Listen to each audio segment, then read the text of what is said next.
This resin has absolutely changed the way artists, hobbyists and crafters are working in the resin game. Not only has it saved people lots of money, but it has upped their work to super show-stopping and professional. In my personal opinion, it is the most phenomenal, best resin out there for us lot. I am so proud of this resin. I'm going to tell you now all of the wonderful things that people ask me about it, the top questions that you might be a little bit dubious of asking, because sometimes the question can sound a bit silly. So I thought I'd collectively get all the questions that lots of you are asking, and I thought we should put it all into one video. I haven't done a video for a bit, so I thought this would be a really good chance. To understand why you might need this resin in your life is to understand what it is to top coat. Why do you even top coat? And do you need to top coat? That's my first question that I'm getting asked a lot. No, you don't need to top coat if you don't want to. The only reason we top coat is to give our artwork or our pieces that additional layer of protection. This resin is going to protect your resin pours or your mixed media creations, whether it be acrylics, whatever it is that you've painted. It's going to give it an additional layer of UV protection. Bearing in mind that you've used UV stable products, pigments, glitters throughout your piece anyway. So basically you're going to want to give yourself a nice domed top coat, an anti-yellowing protection on your piece, and also that really lovely level of finish. So if you've used textures, glitters, stones, rocks, whatever in your work, and you have that kind of rough to the finish feel across the surface, this is where this resin is going to come in. Now, the reason we go for this resin, you could use any of the Apex resins really, but this resin, the general feedback from the Apex gang was, customer feedback is, lots of resins that they use, all different types, all different brands, can sometimes play up with humidity and moisture. It's just known in the resin world to be a little bit precious when it's curing. So we wanted to find a resin that is 100% out there, not going to throw its dolls in the pram, have a hissy fit in the cold, in the hot, you name it. This studio was a really good place that we tested it because the temperatures are extreme here. You wouldn't think it, but with all the windows, it's either really hot in the summer, really cold in the winter. And so we have literally tested it in its extremes, like through and through, and it never failed. And that is just, first off, amazing. If you are making, which I know a lot of you are, decorative items that are kind of high traffic items, and when I say that, I mean items that are used often, coasters, trays, trinket dishes, things like that, that are going to come into contact with hands and things and all of the time, that's when we probably need a resin that is really tough, really durable and protecting. And that is this one, no doubt about it. Sometimes you guys will say, Lou, I've got a sticky bottom, I've got a sticky top, I've got a wrinkly finish, I've had some amine blush going on, I've got a cat hair, oh my God, what can I do? And that's what we all come across. That's completely normal, actually. What you're going to do is just pick off the cat hair, scratch off whatever the piece that shouldn't be on your surface is. I've got a prime example. I made a piece on Insta Live last week, and I left it.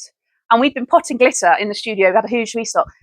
There's bits flying around in the atmosphere. You walk in here and you're like, wow, there's stuff flying around. And it lands on your artwork. And I cannot be bothered. A piece this big, this is 1/2 meter, a piece this big is so hard to cover and protect. And I can't be bothered doing that these days. Years ago, we were always like, cover your work, protect it. I can't be bothered. I don't have a box big enough. The box itself is going to have fibres of cardboard landing on it. So I've just decided I'm just going to use a decent resin just to finish off the piece.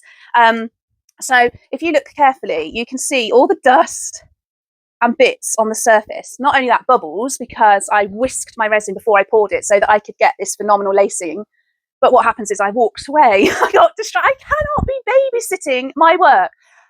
I do not need that in my life. I want to make more art. So I'm just going to leave it. Bubbles, do what you want to do. If it's an Apex resin, your best bet is to just leave it. They often pop on their own. But if you have vigorously popped it, whisked it to make bubbles, you're going to have a few bubbles to fly. So I walked away and thought, I'll come back. I'll put you with the other 173 pieces of artwork in the corridor and I'll come back. Joking this.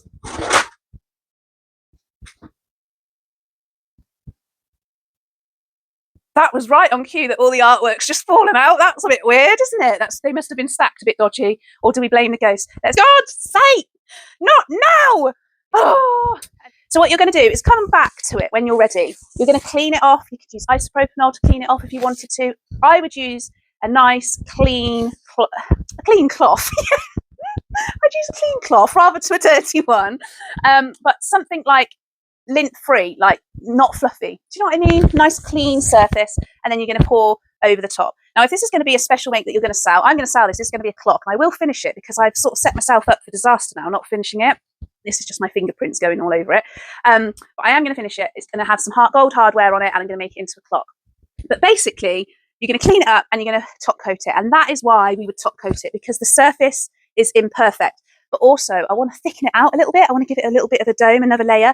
I could also come in with some more pouring if I wanted to, but I think less is more with this piece, so we're going to stick with it. It's absolutely show-stopping. The lace, you've seen it across the socials, absolutely beautiful. Another question I get asked is, Lou, what is flood coating, and is it the same as top coating? Pretty much is. We hear more about flood coating when we are casing and covering big deep pours that we've made, maybe a bouquet of flowers in a big block, or you're covering a sphere mold. It's usually a flood coat is where you're going to let it all drip off and flood down and underneath the piece, whereas a top coat tends to be a little bit more controlled. You put enough on the board that it doesn't all come flooding off. That's, in my experience, you want to be doing that anyway, because if you're going for patterns and pretty things, they're more likely to hold if you use the right amount rather than allowing it to drip.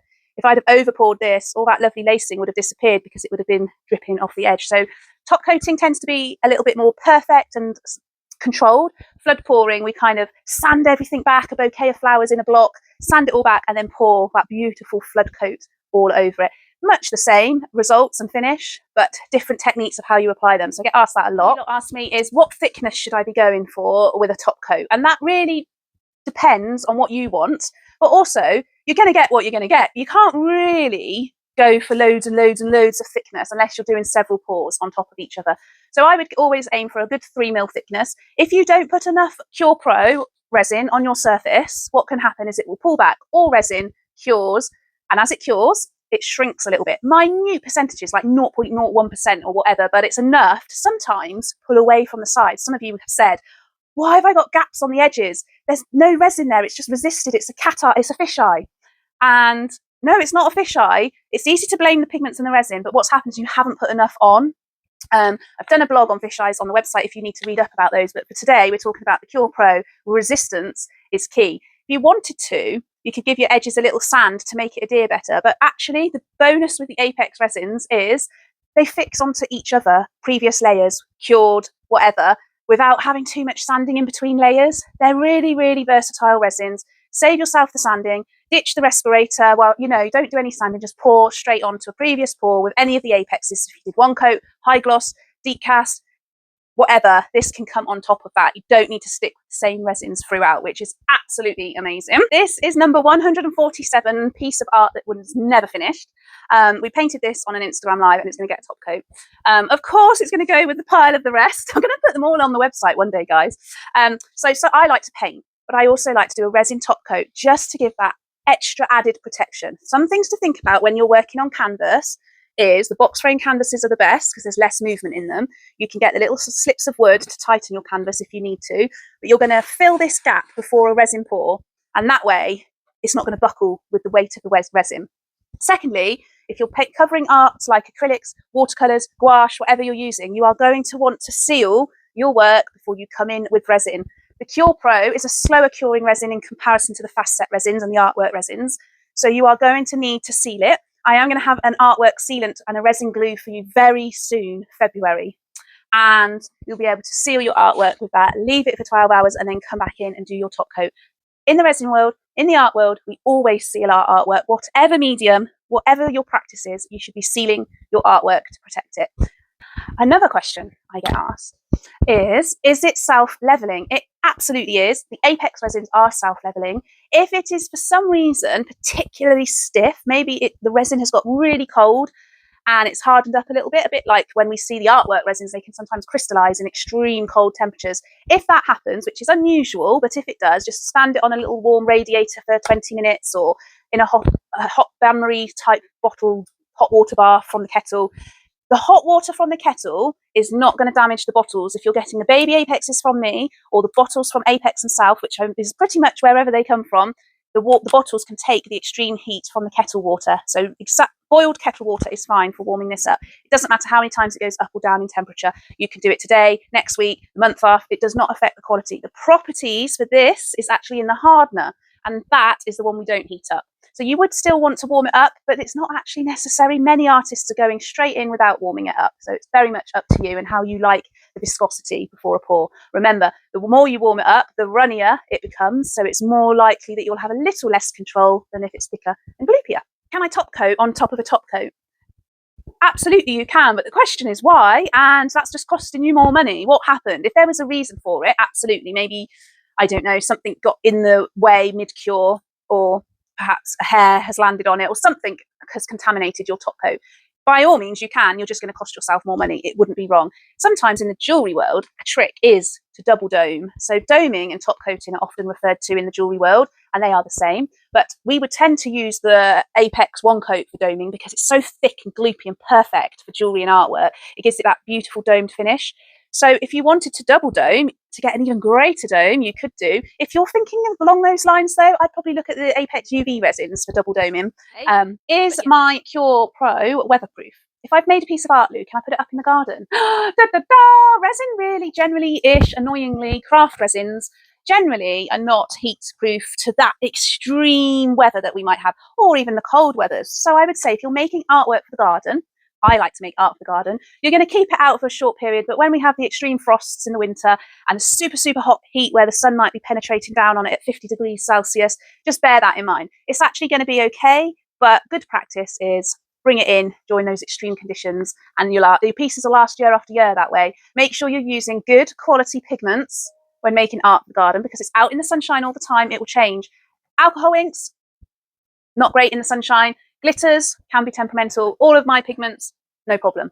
But just make sure that you are aware of those extreme conditions. So pretty much this is going to be your life-changing professional resin for you and your small business, or even just for you in your studios.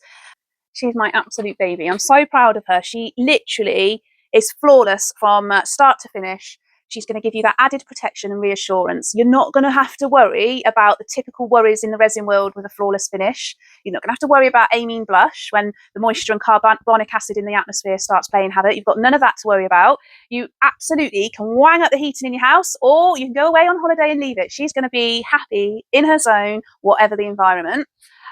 She's just absolutely stunning UV protection. If you haven't tried or you just want to have a little go, just a little teeny go, you can get the baby Apexes on my website. You can shop my website, Apex website.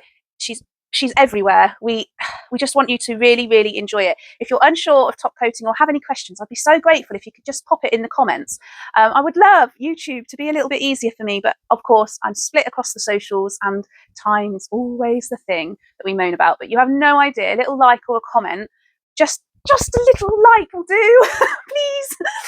Anyway, let me know if I should do some more videos. Let me know if we need to actually have the ghost in shot as well. Yeah, happy Monday.